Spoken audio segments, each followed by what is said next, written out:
Don A. Moore, Perfectly Confident, How to Calibrate Your Decisions Wisely. Narrated by Ben Onwukwe and Karen Cass.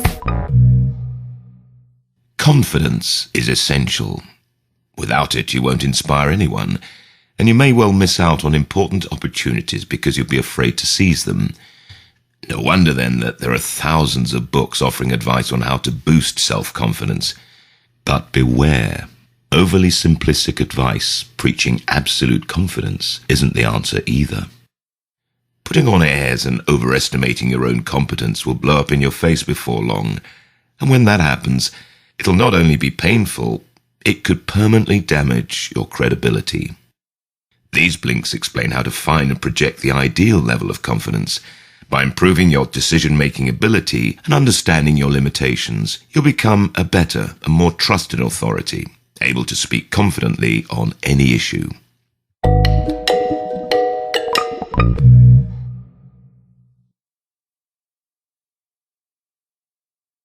Blink 1 of 6. Think you can, or think you can't. Either way, you're right. This quote, commonly attributed to Henry Ford, offers one way to think about confidence. It suggests that confidence is everything, and that your ability to succeed depends only on the amount of confidence you have. But is it true? Well, yes and no. Make no mistake, belief in your own ability is important for success, and underconfidence can result in missed opportunities. But it's not true that success comes down to simply believing in yourself. In fact, there are plenty of cases where overconfidence can be more harmful to your chances at success than underconfidence. The key message in this blink is, contrary to what many think, overconfidence isn't harmless.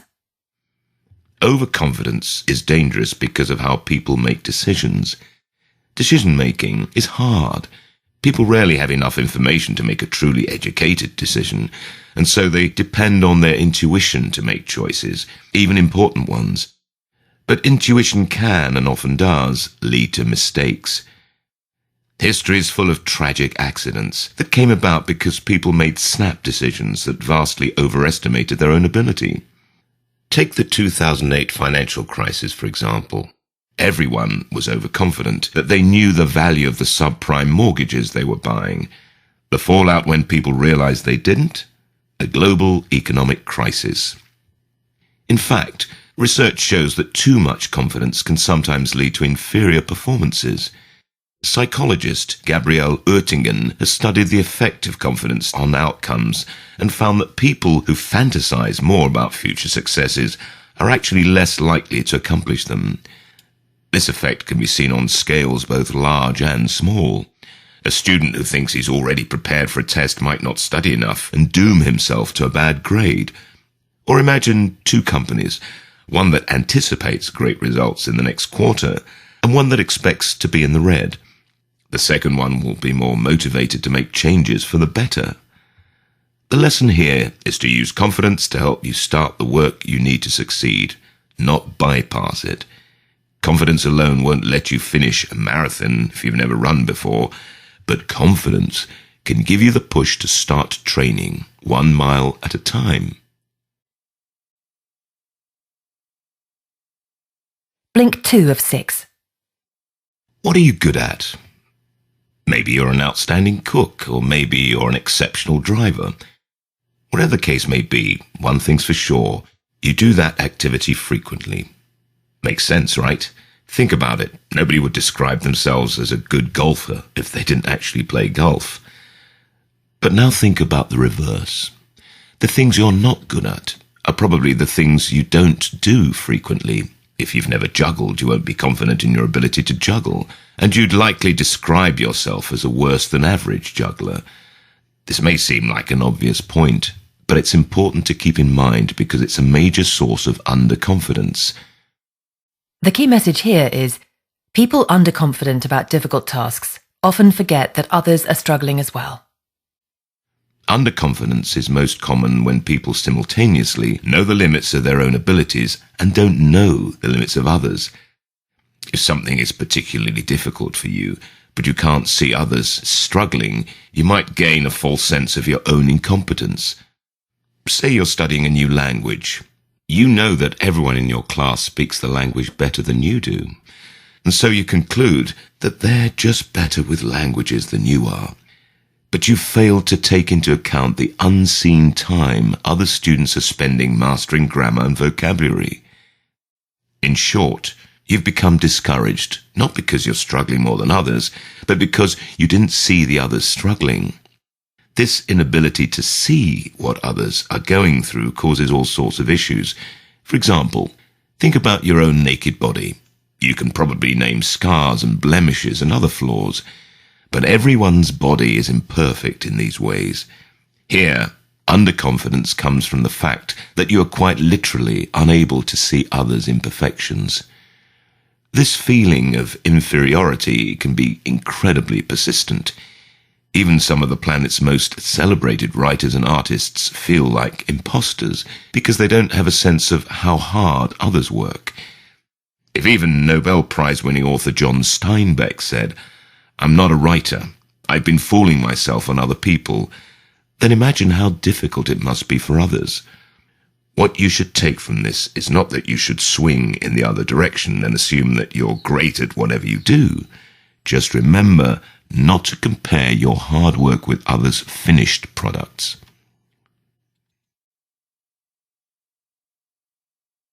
Blink 3 of 6. Things would be so much easier if we could see into the future. Since we can't, we have to make choices based on our beliefs about what will happen. Whether you're choosing a business plan or buying a new house, every big decision involves you drawing upon a forecast. The problem? People are generally pretty bad at forecasting. We tend to be too specific in our predictions.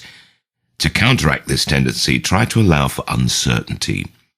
If you're planning a wedding, don't assume that precisely 100 people are going to come.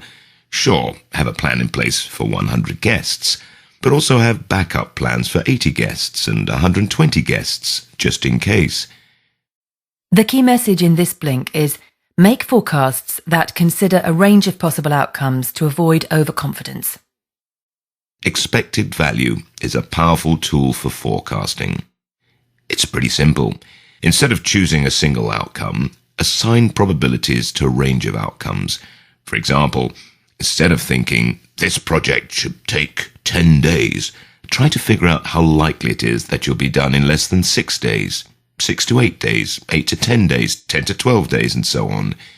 When you have a list of probabilities, you can then average out the outcomes and get a mathematical estimate of when you'll actually be done. This is an extremely useful way to improve your foresight because it forces you to consider all the possible outcomes for a project instead of making a single assumption that's likely to be wrong. And there's another benefit as well. You can save your forecasts and return to them after the fact to improve your thinking. If the project ended up taking 14 days, you can look back at your projections and understand why you were overconfident. To keep alternative outcomes in mind, think about which choice you want to make instead of whether you want to make a choice or not. One study demonstrated this by asking some participants whether they wanted to buy a DVD or not, while asking other participants which course of action they'd rather take, buy a DVD or keep their money to spend on another item. 75% of people who were presented with the choice of whether to buy the DVD chose to buy it, but only 55% of people who were reminded of their other options bought the DVD. When making a choice, you can't be sure you're making the right one unless you know what all your options are. Blink 4 of 6. Imagine you're shown a large jar of jelly beans and asked to guess precisely how many beans the jar contains. Do you think you'd guess it correctly? Probably not, right? If you're with some friends and they guessed too, they would probably all be wrong as well. But here's the thing. While no single person would be exactly right, the average of everyone's guesses would almost certainly be an accurate approximation of the number of beans. No one person could be overly confident about their guess, but together, the entire crowd might come close to the real answer. This holds true for things far more important than jelly beans. It may seem paradoxical, but a crowd can be smarter than a single expert. The key message here: consider others' perspectives to help challenge your own biases. Far from being an obstacle to knowledge, disagreement can be an essential tool in improving our forecasting ability. Learning how and why others disagree can help us expand our own thinking and balance out the errors each person tends to make. Sometimes this can be as simple as averaging out both sides of an argument. If two people are arguing over how much something used to cost, chances are that the true answer is somewhere in between. Quick and easy, sure, but it brings results. This can be a useful principle even if you're by yourself. One study asked volunteers to estimate the date of various events throughout history. After making an initial guess, they were asked to consider reasons they might have been wrong, and then make a second guess. These second guesses were more accurate than the first. Averaging out the two produced a number even more accurate than either guess. Sometimes the new perspectives that can help balance you out are your own. That said, when trying to draw upon the wisdom of a crowd, it's important to remember that you want a range of diverse opinions. If you only ask people with the same biases as you aren't achieving a more balanced estimate. Good organizations bring together people with a range of perspectives to raise alternate ideas and produce better decisions. Think about Abraham Lincoln's cabinet, which was deliberately filled with people who disagreed with each other. It takes courage to invite such dissent, but the end result is better decision-making. Blink 5 of 6. People at the very top of their fields are rarely lacking in self-confidence. Think of global sports superstars like Michael Jordan and Cristiano Ronaldo. They seem larger than life, so confident in their abilities that it comes as a surprise when they fail. And this seems like an enviable trait. Who wouldn't want to possess such supreme confidence? But be careful about trying to mimic their behaviors. Remember, Usain Bolt doesn't run fast because he's bursting with confidence. He's confident because he can run ridiculously fast. Confidence can impress others, but it has to be backed by something. The key message in this blink is: exaggerated confidence isn't trustworthy. Ability is what earns trust. Of course, pure confidence can inspire trust. Imagine you're explaining a concept to someone. The person listening to you is completely unfamiliar with the subject. All he has to go on is your word. In a scenario like this, confidence does make a difference. In fact, research shows that all else being equal, expressing confidence increases perceived credibility. But that only goes so far. Anyone can fake self-confidence, and many do. We even have words for those who fake confidence without backing it up. Con artists and scammers. Think of a salesperson trying to pass off fake goods as legit, or unprepared students trying to bluff their way through an oral presentation. The moment you start digging into the substance of whatever they're talking about, their credibility collapses and they become untrustworthy. In the long run, confidence means nothing if it has no basis in reality. That's not to say you should be overly critical or pessimistic. The middle path is to communicate honestly about what you don't know, drawing upon your experience and ability to convey credible and well-calibrated information. One study looked at which analysts were most trustworthy when it came to predicting the outcome of games. Analysts who projected false certainty were viewed as trustworthy, but so were those who said they weren't sure. The most credible were those who were able to give probabilities along the lines of, one team has a 65% chance of winning, which displayed both their uncertainty and a level of deeper knowledge. It's this kind of well-deserved confidence that truly resonates in the long run.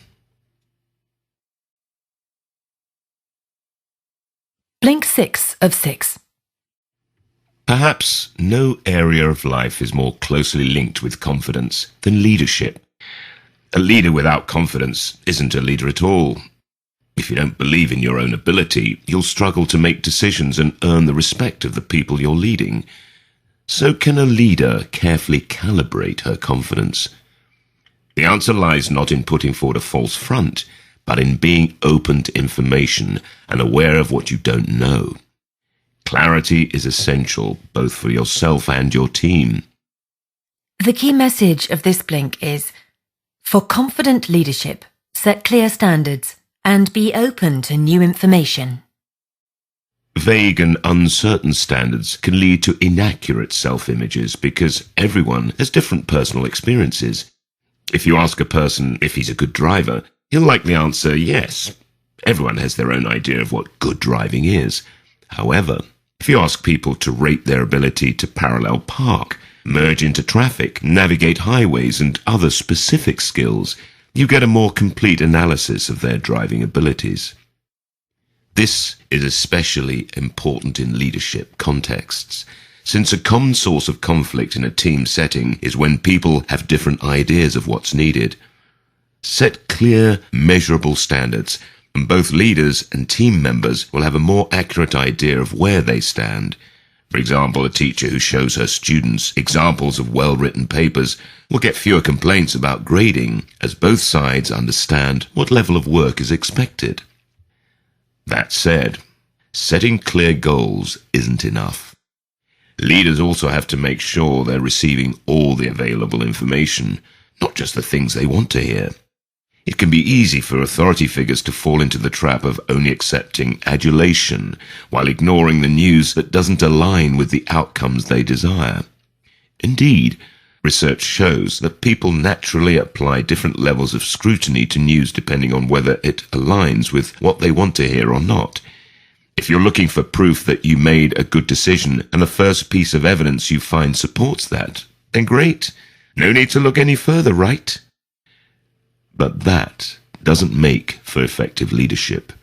Good leaders build organizations where people can raise questions and concerns, even if they go against what leadership originally believed. It's difficult to remain truly open to all information, but remember, the more information you have, the more perfect your confidence will be.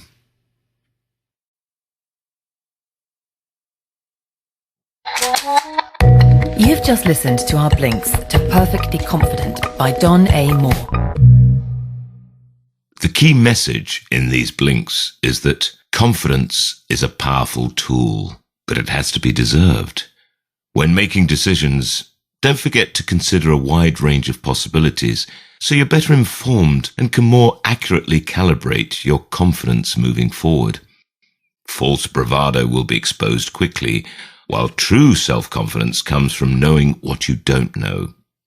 Here's some more actionable advice. Make a probability forecast. Next time you have a big project or long-term goal, write out your estimate of how likely you are to complete the task in a number of different time frames. Chances are this will give you a better idea of how long it will really take.